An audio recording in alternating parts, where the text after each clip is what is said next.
Doa Bapa Kami dan bisikan kitab Deuterokanonika. Doa Bapa Kami bukan hanya rangkaian kata-kata suci, melainkan buah dari kedalaman tradisi iman Yahudi yang kaya, sebuah tradisi yang juga tercermin dalam kitab-kitab Deuterokanonika. Kitab-kitab ini meskipun tidak diakui oleh kalangan Kristen Protestan, sesungguhnya memuat nilai-nilai rohani yang sangat dekat dengan isi doa Bapa Kami, seperti pengudusan nama Allah, pengharapan akan kerajaannya, permohonan akan rezeki harian, pengampunan, dan perlindungan dari kejahatan.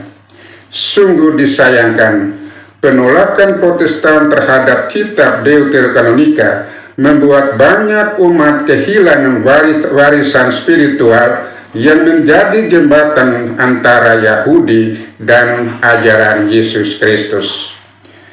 Tanpa menyadari akar-akar ini, pemahaman terhadap doa Bapa Kami bisa menjadi dangkal, terlepas dari konteks sejarah dan kebijaksanaan iman yang melahirkan doa Bapa Kami.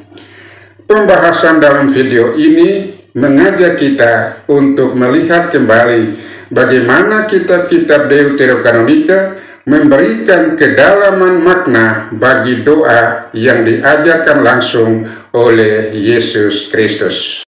Rumusan doa Bapa Kami sebagaimana diajarkan oleh Yesus dalam Injil Matius 6 ayat 9 sampai ayat 13 dan Injil Lukas 11 ayat 2 sampai ayat 4 memang tidak secara eksplisit dikutip langsung dari kitab-kitab Deuterokanonika. Namun beberapa frasa atau tema dalam doa Bapa Kami memiliki kesamaan konsep, bahasa, dan semangat dengan teks-teks dari kitab Deuterokanonika yang merupakan bagian tradisi kitab suci yang digunakan oleh umat Yahudi Helenistik dan gereja perdana, terutama melalui Septuaginta. Berikut adalah beberapa kemungkinan paralel antara rumusan doa Bapa Kami dengan teks dalam kitab-kitab Deuterokanonika. Pertama, dimuliakan namamu atau dikuduskanlah namamu. Bapa Kami yang di surga, dikuduskanlah namamu. Ini dikutip dari Injil Matius bab 6 ayat 9. Paralel dengan kitab Tobit bab 3 ayat 11. Terpujilah Engkau, ya Allah nenek moyang kami, namamu suci dan mulia untuk selama-lamanya. Yang kedua, dikutip dari kitab Tobit 13 ayat 3. Dimuliakan Dia di hadapan segala bangsa, hai kamu semua orang Israel, sebab Ia telah menyerahkan kamu di tengah-tengah mereka. Dan di sana kamu perlihatkan kebesarannya dan muliakan namanya di hadapan segala bangsa. Doa dalam Tobit menegaskan pemuliaan nama Allah sama seperti dalam doa Bapa Kami. Yang kedua, datanglah kerajaanmu. Ungkapan datanglah kerajaanmu terdapat dalam Injil Matius bab 6 ayat 10. Ini paralel dengan kitab Kebijaksanaan Salomo bab 6 ayat 1 sampai 3 yang berbicara tentang pemerintahan Allah dan kebijaksanaan yang berasal darinya, dan kitab Kebijaksanaan 6 ayat 4 menyebut bahwa kerajaan adalah milik Tuhan. Gagasan tentang pemerintahan atau kerajaan Allah hadir sebagai konsep dominan dalam kitab Kebijaksanaan Salomo. Yang ketiga, berilah kami rezeki pada hari ini. Berilah kami pada hari ini makanan kami yang secukupnya. Ini dikutip dari Injil Matius 6 ayat 11. Paralel dengan kitab Sirak 29 ayat 21 yang berbunyi, makanan, pakaian, dan rumah adalah kebutuhan hidup manusia. Sirak menekankan pentingnya kebutuhan dasar manusia yang menjadi fokus permohonan dalam doa Bapa kami. Yang keempat, ampunilah kesalahan kami, seperti kami pun mengampuni yang bersalah kepada kami. Dan ampunilah kesalahan kami terdapat dalam Injil Matius 6 ayat 12. Ini paralel dengan kitab kebijaksanaan 28 ayat 1 sampai ayat 7 yang menyatakan orang yang membalas dendam akan mengalami pembalasan dari Tuhan. Ampunilah sesamamu akan kesalahan yang dibuatnya terhadapmu. Maka apabila engkau berdosa, dosamu juga akan diampuni. Konsep pengampunan timbal balik yang kuat ini sangat serupa dengan inti ajaran Yesus dalam doa Bapa kami. Yang kelima, jauhkanlah kami dari yang jahat.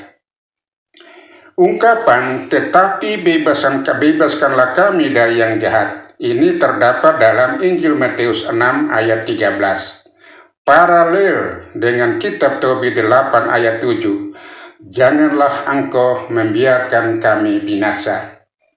Paralel juga dengan kitab kebijaksanaan bab 2 ayat 24, tetapi karena iri hati setan, maka maut masuk ke dalam dunia.